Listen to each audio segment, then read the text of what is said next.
මම අනුහස් මිහිකතා අනුහස් YouTube channel එකට ඔබ අදත් සාදරයෙන් පිළිගන්නවා. ඔයාලා දන්නවානේ මගේ YouTube channel එකේ පුංචි ඉඩක් අධ්‍යාපනය සඳහා ලබා දෙනවා කියලා. අද මම කතා කරන්න හදන්නේ ඉතිහාසයේ දෙවැනි පාඩම වන ආදිමිනිසා කියන පාඩමෙන් කරුණු ටිකක් සහ වැදගත් නොවන කෙටි සටහන් කිහිපයක්. එහෙනම් අපි වැඩි වෙලා ගන්න නැතුව පාඩමට යමු. අප ජීවත් වන්නේ පෘථිවියේ කියලා ඔයාලා හැමෝම දන්නවානේ. පෘථිවිය හැදිලා තියෙන්නේ මීට අවුරුදු මිලියන 4540ක් තරම් ඈත කාලයකදී. එය ආසයේ තිබුණු දූවිලි වලාවකින් හැදිලා තියෙන බව පොදු විශ්වාසයයි. එවෙන් දූවිලි වලාවක් හඳුන්වන්නේ නිහාරිකාවක් කියලා. ඒකට ඉංග්‍රීසියෙන් කියන්නේ නෙබියුලා කියලා. පෘථිවිය සෑදෙන වෙලාවේ එය සෙල්සියස් අංශක 6000ක් පමණ උෂ්ණත්වයකින් තිබුණු බව ගණන් බලා තියෙනවා. පසුව ටිකෙන් ටික ඒ සිසිල් වෙන්න පටන්ගෙන තියෙනවා. එහෙත් පෘථිවියේ මැද කොටස තවමත් දැඩි උණුසුමකින් යුක්තය. ගිනිකඳු පුපුරන විට ඉන් පිටතට ගලා එන්නේ පොළොව මැද එසේ උණුසුමව තිබෙන දේවල්ය. ඒවා හැදින්වෙන්නේ ලාවා කියන නමින්. පෘථිවිය හැදිලා ඉවරණයෙන් පස්සේ ජීවීන් ඇති වූයේ තවත් කාලයක් ගියන් පස්සේ. එසේ බිහි වූ ජීවයන්ගෙන් පළමුම ජීවියා ඇසට නොපෙනෙන තරම් කුඩා දෙයකි. ඒක හැදින්වෙන්නේ ප්‍රොකාරියෝට් බැක්ටීරියාව නමිනි. ඒ බිහි වූයේ අවුරුදු මිලියන් 2500කට කලින්ය. මීට අවුරුදු මිලියන 542කට පෙර ජීවත් වූ සතෙකුගේ සලකුණක් කැනඩාවෙන් සොයාගෙන තිබේ. එම සතාගේ දිග සෙන්ටිමීටර් 4.7 අතරය. මෙම සතා ජීවත් වූයේ මුහුදු පතුලේය. කැනඩාවෙන් සොයාගත් මේ ජීවියාගේ නම ඔපබීනියා. ඔහුගේ ශරීර ලක්ෂණ ගැන කතා කරොත් ඇස් 5කුයි එක කටකුයි තිබෙනවා. ලෝකයේ මුලින්ම ජීවිය බිහි වූයේ ජලයේය. ඔවුන් ගොඩබිමට පැමිණියේ පසු කාලයකදී. පළමු වරට ගොඩබිමේ පහළ වූයේ පාද කිහිපයක් තියෙන හකරැල්ලන් වැනි සතුන්ය. එය සිදු වූයේ මීට අවුරුදු මිලියන 420කට ඉහත කාලයකදී. ඒ කාලයට කියන්නේ සිලුරියන් යුගය කියලා. මුලින්ම ගොඩබිමේ පැතිර ගියේ සතුන් නොව ශාක වර්ගයි. ඒ මීට අවුරුදු මිලියන 542කට පෙර කාලයක. ඒ කාලයට කියන්නේ පැලියෝසොයික යුගය නමින්. පෘථිවියේ ශාක වර්ග සහ සතුන් බිහි වූ කාලය සමග සසඳන විට මිනිසුන් බිහි වී තිබෙන්නේ බොහෝ පසු කාලයකදීය. එහෙනම් යාළුවනේ දැන් අපි වැදගත් ප්‍රශ්න කිහිපයකට යොමුවෙමු. පැලියෝසොයික යුගය අපිට වැදගත් වන්නේ ඇයි? පිළිතුර මුලින්ම ගොඩබිම ශාක පැතිරී ගිය කාලය නිසා. දෙවෙනි ප්‍රශ්නය නිහාරිකාවක් යනු කුමක්ද? පිළිතුර පෘථිවිය සෑදීමට හේතු වූ දූවිලි වලාවක්. තුන්වෙනි ප්‍රශ්නය පෘථිවියේ මිනිසාට ලැබෙන ප්‍රධාන ප්‍රයෝජන මොනවාද? පිළිතුර ජීවත් වීමට අවශ්‍ය ආහාර, වාතය, ජලය වැනි සාධක ලැබීම. පෘථිවියේ බිහි වූ පළමු ශුද්ධ ජීවියාගේ නම හා එය බිහි වූයේ දැනට වසර කීයකට පෙරද යන්න සඳහන් කරන්න. පිළිතුර ප්‍රොකාරියෝට් බැක්ටීරියාව සහ ඒ බිහි වූයේ අවුරුදු දශලක්ෂ 2500කට පෙර. ලාවා යනු කුමක්ද? එය පෘථිවිය මතු පිටට පැමිණීම අනුව පෘථිවියේ ස්වභාවය පිළිබඳව ලැබෙන සාක්ෂිය කුමක්ද? පිළිතුර ගිනිකඳු පුපුරන විට ඉන් පිටතට ගලා එන පොළොව මැද උණු වෙමින් පවතින දේ සහ ඉන් ලැබෙන සාක්ෂිය වන්නේ පෘථිවියේ මැද කොටස දැඩි උෂ්ණත්වයකින් සහිත ද්‍රව ස්වභාවයක් යුක්ත බව. ඊළඟ ප්‍රශ්නය කැනඩාවේ මුහුදු පතුලෙන් සොයාගත් සලකුණකට අයත් මීට අවුරුදු දශලක්ෂ 542කට පෙර ජීවත් වූ සතාගේ නම කුමක්ද? පිළිතුර ඔපබීනියා. පෘථිවියේ පළමුවට ජීවය හටගත්තේ කොහේද? පිළිතුර ජලයේ.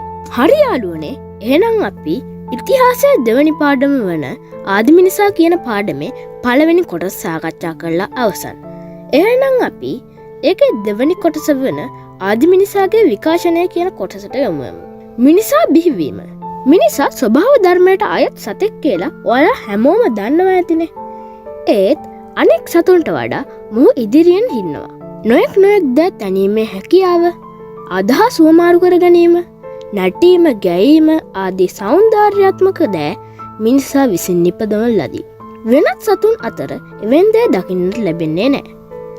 සද තරණය කිරීමට පවා මිනිසා සමත් වී තිබෙනවා. ඔහු මේ තත්ත්වයේ දියුණුවේ දීර්ඝ කාලයක් තිස්සේ නොයෙකුත් අභියෝගවලට මුහුණ දීමේ ප්‍රතිඵලයක් ලෙසය.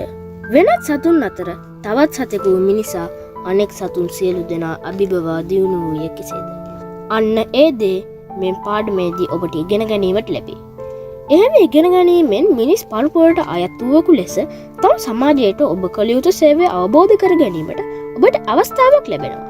මිනිසුන් බිහිවීම ආරම්භ වන්නේ වානර පරම්පරාවකින්. ඇත්තෙන්ම ඒ රසවත් කතාවක්.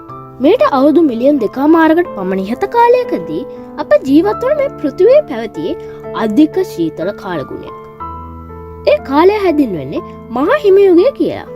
මහා හිම යුගය ආරම්භ වන කාලේ අප්‍රිකාවේ ජීවත් වූ චිම්පන්සි වර්ගයක් ඔවුන්ගේ අනෙක් නෑදෑයන්ට වඩා වෙනස් ආකාරයකට හැඩගැසෙන්නට පටන් ගත්තා. ඒ කාලයේ පැවති අධික ශීතලට ඔරොත්තු දීමට සිදුවීම නිසාත් ආහාර දුලබ වූ ඒ කාලේ නොපුරුදු ආහාර ගැනීම නිසාත් මේ චිම්පන්සියන්ගේ දත්වලත් මුහුණෙත් වෙනස්කම් ඇති වුණා. පහත් දෙකෙන් ඇවිද යාමට එකල හුරු වූහ. එහෙම ඇති වූ වෙනස්කම් චිම්පන්සියන්ගෙන් මිනිස් වර්ගයක් බිහිවීමට අවශ්‍ය කරන පසුබිම සකස් කළා. වානර පරම්පරාවකින් මානව පරම්පරාවක් බිහිවීමට බලපෑ එක් ප්‍රධාන හේතුවක් වූයේ මහා හිම යුගයේදී පැවති දේශගුණ කාලය. මේ කාලයේදී පෘථිවියේ උතුරු සහ දකුණු ප්‍රදේශ මුළුමනින්ම ඝනතිම තට්ටු වලින් වැසී ගියා. ගහකොළ කිසිවක් පළදරුවේ නැහැ. ඒ නිසාම ආහාර සුලභ වූයේ නැහැ. මැමත් අලි ජීවත් වුණා මේ කාලේ. මහා හිම යුගය නමින් හැදින්වන අධික ශීතල කාලය තුල දේශගුණය උණුසුම් වූ කෙටි කාලෙද පැවතුණා. මහා හිම යුගය තුල එවැනි අධික ශීතල කාල 4ක් සහ කෙටි උණුසුම් කාල 4ක් තිබුණා. උණුසුම් කාලවල ආහාර ගොඩක් තිබීම සතුන්ට සතුටුදායක කාලයක් නැවත උදා කර දුන්නා. වානර පරම්පරාවට අයත් චිම්පන්සියෙකුගෙන් මිනිසෙකු දියුණු වූයේ මේ මහා හිම යුගයේදී. එම ක්‍රියාවලිය හැදින්වෙන්නේ මානව පරිණාමය යනුවෙන්.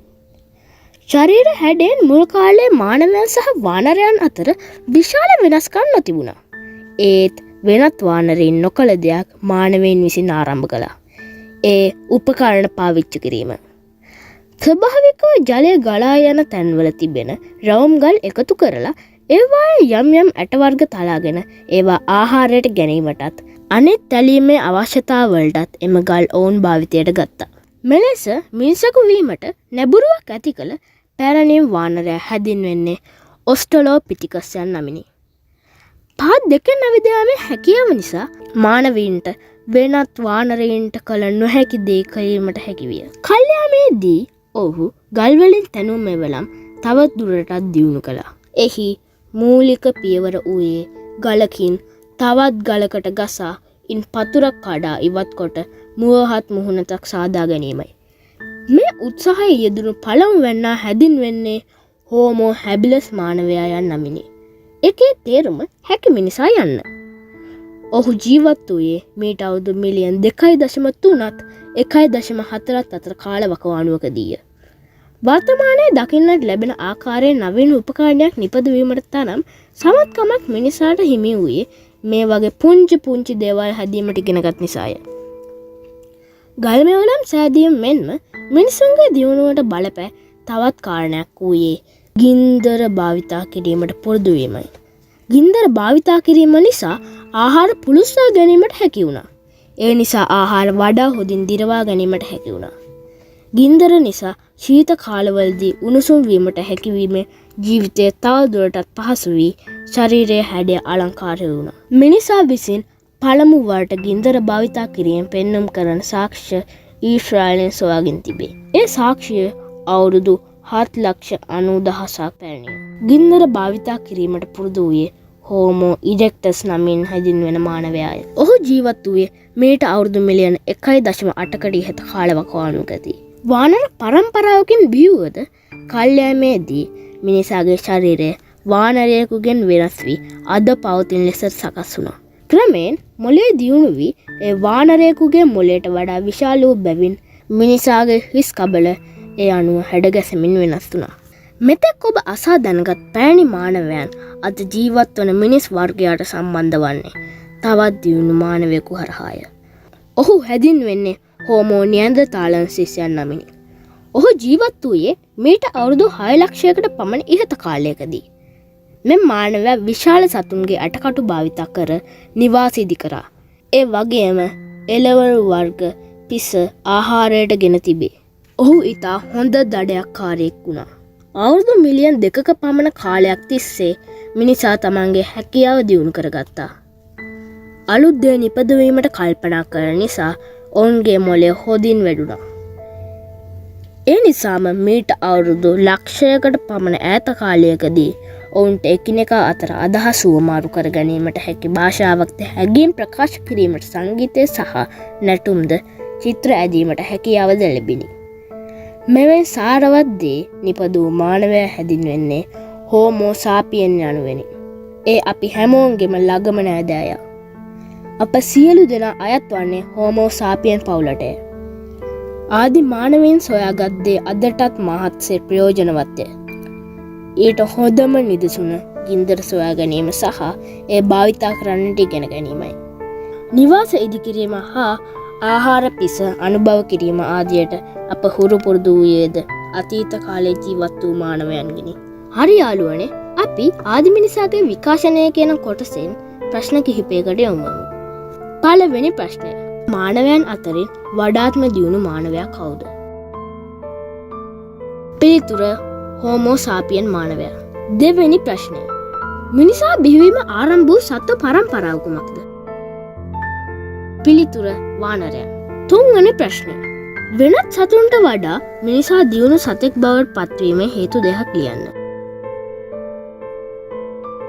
පිළිතුර නොයෙක් දේ තැනීමේ හැකියාව සහ අදහස් සුවමාරු කර ගැනීමේ හැකියාව. හතරවෙනි ප්‍රශ්නය. දැනට අවුරුදු දසලක්ෂ 2.5කට පමණ පෙර පෘථිවියේ අධික ශීතල දේශගුණය සහිත යුගය හඳුන්වන නම කුමක්ද? පිළිතුර මහා හිමි යුගය. පස්වෙනි ප්‍රශ්නය. වානර පවුලකින් මානව පරම්පරාවක් බිහිවීමට ප්‍රධාන හේතුව කුමක්ද? පිළිතුර මහා හිමි යුගයේ පැවති අධික සීතල. හයවෙනි ප්‍රශ්නය. වානරයන්ට කළ නොහැකි දෙයක් ඔවුන්ගෙන් පරිණාමණය වූ මානවයන්ට කළ හැකි විය. එය කුමක්ද? පිළිතුර උපකරණ භාවිතය. හත්වෙනි ප්‍රශ්නය. ගින්දර භාවිතා කිරීමට පුරුදු වූ මානවයා හඳුන්වන නම කුමක්ද? පිළිතුර හෝමෝ ඉරෙක්ටස්. අටවෙනි ප්‍රශ්නය. හෝමෝ නියන්ඩතාලයන්සිස් මානවයා නිවාස ඉදිකිරීමට යොදාගත් ප්‍රධාන අමුද්‍රව්‍ය කුමක්ද? පිළිතුර විශාල සතුන්ගේ ඇටකැබලි. නවවෙනි ප්‍රශ්නය. අප කාගේත් ළඟම නෑදෑයා ලෙස හැඳින්විය හැකි මානවයා නම් කරන්න. පිළිතුර හෝමෝ සාපියන් මානවයා. 10 වෙනි ප්‍රශ්නය. හැකි මිනිසා නැමැති අර්ථයෙන් හඳුන්වන මානවයාගේ නම කුමක්ද? පිළිතුර හෝමෝ හැබිලස් මානවයා. හරි යාළුවනේ, අපි දෙවැනි පාඩමට අදාළ වන දෙවැනි කොටස සාකච්ඡා කරලා අවසන්. එහෙනම් දැන් අපි එයට අදාළ තුන්වෙනි කොටස සාකච්ඡා කරමු. සංස්කෘතික දියුණුව. චිම්පන්සියෙකුව සිට පසුව මිනිසෙකු දක්වා තමන්ගේ ශරීරය සහ මොළය දියුණු කරගත් මිනිසුන් දීර්ඝ කාලයක් තිස්සේ තමන් ජීවත් වන ආකාරයද වෙනස් කරගත්තා. ඒක හැදින්වෙන්නේ සංස්කෘතික වෙනස්කමක් යනුවෙන්. මෙම කවුණ අපිට හොදින් පෙන්වන්නේ මිනිසා ආදිකාලයේ සිට නිපදවූ ගල්මෙවලම් වල ස්වරූපය වෙනස් කළ ආකාරය ඉගෙන ගන්නා විටය. අවුරුදු මිලියන් 2.5ක් පමණ දිගු කාලයකදී මිනිසුන් සිය ජීවිතය හැඩගස්වාගත් ආකාරය ටිකෙන් ටික වෙනස් වුණා. ගල්මෙවලම්, ආහාර ආදිය, වාසස්ථාන මෙලෙස වෙනස් වීම වලට ලක්වෙමින් දියුණු වූ බව පෙනෙනවා. දීර්ඝ කාලයකදී මිනිසා ලබාගත් දියුණුව කෙසේ වීදැයි අවබෝධ කර ගැනීමට ඉවහල් වන්නේ මානවයා නිපද වූ ගල්මෙවලම්. දිරායාමකට ලක්නවන් නිසා ගල්මෙවලම් දීර්ඝ කාලයක් තිස්සේ නොනැසී ඉතිරිව තිබුණා. කල්ගත වෙත්ම මිනිසා විසින් නිපද වූ ගල්මෙවලම් වල ප්‍රමාණය, හැඩය සහ කාර්යක්ෂමතාව දියුණුවට පත්වීම දකින්නට ලැබුණා. මෙවලම් වල ස්වරූපය අනුව මිනිසාගේ සංස්කෘතික දියුණුව ප්‍රධාන අවධි තුනකට බෙදුම් ලැබුවා. ඒවා වලට කියන්නේ පුරා ශිලා යුගය, මධ්‍ය ශිලා යුගය සහ නව ශිලා යුගය කියලා. පූර්ව ශිලා යුගයේදී මිනිසුන් ජීවත් වූයේ කොහොමද? පුරා ශිලා යුගයේදී මිනිසුන් කණ්ඩායම් ලෙස තැන් තැන්වල එලිමහන් වල ජීවත් වීමට පුරුදු වී සිටියා. එවැනි කණ්ඩායමකට සමාජිකයින් 2030ත් අතර ප්‍රමාණයක යුත් පවුල් කිහිපයක් ඇතුළත් වුණා. තමන්ගේ මළගිය නෑදෑයන් වෙනුවෙන් අවමංගල චාරිත්‍ර පැවැත්වීමට පවා මිනිසුන් හුරුපුරුදු වූයේද මේ යුගයේදීය. එවැනි චාරිත්‍රවලදී ඔවුන් අනුගමනය කළ එක් ප්‍රධාන කටයුත්තක් වූයේ ඇටසැකිලි මත වර්ණ ආලේප කිරීමයි. වර්ණ හැදීම වෙනුවෙන් භාවිතා කළ ඇත්තේ ගුරුගල්ය. ගුරුගල් සුලභ නොවන් ප්‍රදේශවල ජීවත් වූ අය ඒවා සුලභ ප්‍රදේශවලින් ලබා ගැනීම නිසා ඒ කාලේ භාණ්ඩ හුවමාරුව පවා ආරම්භ වුණා. මේ කාලයේදී ජනග්‍රහණය විශාල ප්‍රමාණයක් තිබුණේ නැහැ. පුරා ශිලා යුගයේදී මිනිසුන් ජීවත් වීම සඳහා උපයෝගී කරගත්තේ දඩයම් සහ තන තන ඇවිද ආහාර එකතු කිරීමයි. පුරා ශිලා යුගයේදී අවසන් කාලයේදී චිත්‍ර ඇදීමටත් ගල්වල රූප සකස් කිරීමටත් ඔවුන් පුරුදු වුණා. මධ්‍ය ශිලා යුගයේදී ලැබූ දියුණුව ලෝකයේ නොයෙක් ප්‍රදේශවල මධ්‍ය ශිලා යුගය ආරම්භ වූයේ එකිනෙකට වෙනස් කාල පරිච්ඡේදවලය. ඒත් පොදුවේ ගත් කල එය මීට අවුරුදු 20000 18000 අතර කාලයකට ඉහතදී ආරම්භ වූ බව ස්ථිර කළ හැකිය. පුරා ශිලා යුගයේදී මෙන්ම මේ කාලයේදී මිනිසා දඩයම් සහ ආහාර එකතු කිරීමෙන් තව දුරටත් සිය ජීවිකාව ගෙන ගියේය. දුනු ඊතල භාවිතා කර දඩයම් කිරීම ආරම්භ වූයේ මේ කාලේ. දඩයම් කිරීමට ගස්වල ගෙඩි වර්ග, කොළ සහ අල වර්ග වැඩි වශයෙන් තමන්ගේ ආහාරයට යොදා ගැනීමට මිනිසා පුරුදු වූයේත් මේ කාලයේ තමයි. පුරා ශිලා යුගයේදී මෙන් තැන තැන ඇවිද යමින් කාලය ගත කරන වෙනුවට මේ කාලයේදී එක තැනක දිගු කාලයක් ජීවත් වීමට මිනිසුන් හුරු වුණා. ලී කෝටු සහ කොළාතු භාවිතා කරලා නිවාස හදා ගැනීමට ඒ කාලේ හිටු මිනිසුන් පුරුදු වුණා. එක එක වර්ණ යොදාගෙන ඔවුන් ගල් පර්වත බිත්ති මත චිත්‍ර ඇඳා. පුරා ශිලා යුගය සමග සසදන විට මධ්‍ය ශිලා යුගයේදී මිනිසුන් වඩා දියුණු වූ බව මෙයින් පැහැදිලි වෙනවා. නව ශිලා යුගයේදී ඇති වූ වෙනස්කම්. නව ශිලා යුගය ආරම්භ වන්නේ මීට අවුරුදු 9000කට පමණ පෙර කාලයකදී. එම කාලය තුල මිනිසුන් විසින් ඊතා වැදගත් කටයුතු කිහිපයක් ආරම්භ කළා. ඒ අතරින් කැපී පෙනෙන එක් කටයුත්තක් වන්නේ ගොවිතැන්ට පුරුදු වීම. තිරිගු, බාර්ලි, වී, කුරක්කන් ආදී ධාන්‍ය වර්ග වගා කිරීමට මේ කාලයේදී ආරම්භ විය. සතුන් හීලය කරගෙන උන්ගෙන් කිරි, බිත්තර, මස්, ලොම් ආදී දේ ලබා ගැනීමට පෙළඹුණා. ඒ නිසා ගොවිතැන්ට අමතරව සත්ව පාලනයද පැතිරී ගියා. මේ කාල පරිච්ඡේදයේදී පළමු වරට ලෝහ වර්ග සොයා ගැනීම නිසා ගල් මෙවලම් වෙනුවට ලෝහ ආයුධ තනා ගැනීමටද ඔවුන්ට හැකි වුණා. මීට පෙර පැවති මධ්‍ය ශිලා යුගයේදී ආරම්භ වූ එක් තැනක ජීවත් වීමේ පුරුද්ද වැඩි දියුණු වීමෙන් ගම්මාන බිහි වූයේද මේ කාලයේදී. ගොවිතැන් කටයුතු වලටයි සතුන්ගේ ආරක්ෂාව පතා දෙවියන් ඇදහිීම මේ කාලයේදී ආරම්භුණා. ඒක නිසා මිනිසුන් ආගමික කටයුතු වලට නැඹුරු වීම පළමු වරට මේ කාලයේදී සිදු කළා. මිනිසා දීර්ඝ කාලයක් තිස්සේ ශ්‍රමයෙන් දියුණු ආකාරය මෙන් පාඩමේදී පැහැදිලි වුණා. ඒ දීර්ඝ කාලයේදී ඔහු දියුණු කළ ද අදටත් අපට මහත්සේ ප්‍රයෝජනවත්ය. මිනිසාගේ දියුණුව සම්බන්ධයෙන් නව ශිලා යුගයේදී සිදු වැදගත්ම දේ අතර ගොවිතැන්ට සහ සත්ව පාලනයට යොමු වීමත් ගම්මානවල ජීවත් වීමට හුරු වීමත් යන සිද්ධි දෙක පෙන්වා දිය හැකිය.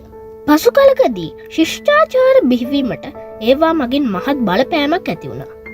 සැලකිය යුතුම තරමේ දීර්ඝ කාලයක් ගොවිතැන් කටයුතු වලට නියැලීම නිසා ආහාර සුලභ වීමත් එමගින් ඇතැම් දෙනාගේ වත් පොහොසත්කම් දියුණු වීමත් හේතු කොටගෙන දුප්පත් හා පොහොසත් යන බෙදීම මුල් වාට ඇති වූයේද නව ශිලා යුගයේදී.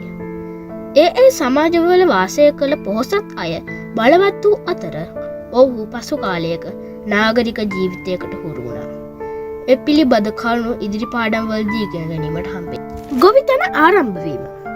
මිනිසාගේ දියුණුව හෙවත් මානව පරිණාමයේ සිදු වූයේ මහා හිමි යුගයේදී බව ඔබ දැන් හොඳින් දන්නා කරුණක්. මීට අවුරුදු 12000කට පමණ ඉහත කාලයකදී එතෙක් පැවති මහා හිමි යුගයේ අවසන් වන ලකුණු පහළ විය. එහිදී පෘථිවිය අධික ශීතල දේශගුණයේ උණුසුම් බවට පත් වුණා. මේ හේතුව නිසා ගස්වැල් සාරවත් ලෙස වැඩෙන්නට පටන් ගත්තා. සතුන්ට වමනා තරම් ආහාර සුලභ වුණා. මේ ප්‍රබෝධය මිනිසුන්ටත් එකසේ දැනෙන්නට පටන් ගත්තා.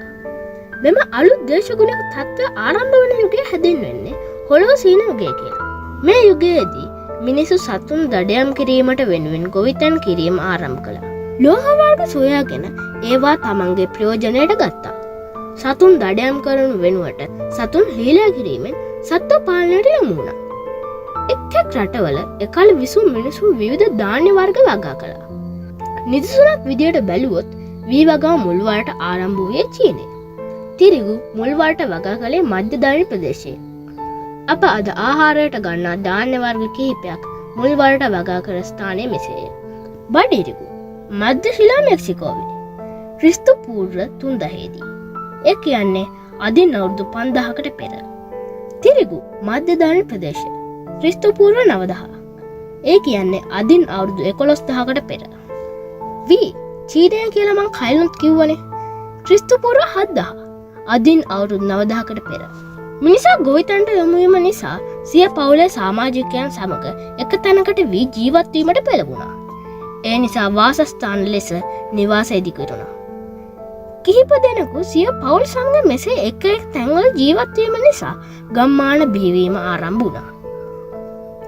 මිනිසුන් මුල්වලට ගම්මාන තනාගත්තේ ක්‍රිස්තු පූර්ව 6000 දී පමණය. මුල්වලට එසේ බිහි වූ ගම්මානවල නටබුන් සොයාගෙන තියෙනවා. ගොවිතැන ආරම්භ වීම නිසා ආහාරය සඳහා සුදුසු ධාන්‍ය වර්ග හඳුනා ගැනීමට සහ ඒවා බෝ කර ගැනීමට මිනිසා උත්සාහ කරගත්තා. අද අප එදිනෙදා ආහාරයට ගන්නා එවැනි ධාන්‍ය වර්ග ලෝකයේ නොයෙක් ප්‍රදේශවල නොයෙක් කාලවලදී බෝ කර ගන්නා ලදී. ඊට අමතරව ගොවිතැන් කටයුතු සඳහා අවශ්‍ය කරන උපකරණ තනා ගැනීමට මිනිසුන් ක්‍රියා කළා. මේ කාලයේදී ලෝහ වර්ග සොයා ගැනීමට පවා මිනිසුන් සමත් වුණා. ඒ නිසා උපකරණ හොඳින් සකස් කර ගැනීමට මිනිසුන්ට පුළුවන් වුණා. ඒත් ලෝහ සොයා ගැනීමට පෙර සිටම මිනිසා විසින් ගොවි උපකරණ තනා ගැනීමට උත්සාහගෙන තිබෙනවා.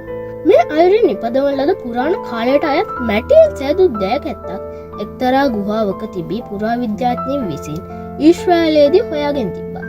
මුල් කාලයේදී ඉදිකරන ලද නිවාස ඉතා සරලේවාය. මැටියෙන් සාදන ලද බිත්ති සහ කොළාතු සෙවිලි කරන ලද වහලක් ඒවාට තිබුණා. මේ ආකාරයේ ගෙවල් හැදින්න යන්නේ වරිච්ච ගෙවල් යනුවෙන්. සමහර රටවල එසේ සාදන ලද ගෙවල් වල බිත්ති ලී දඩු වලින් සකස් කරලා තිබුණා.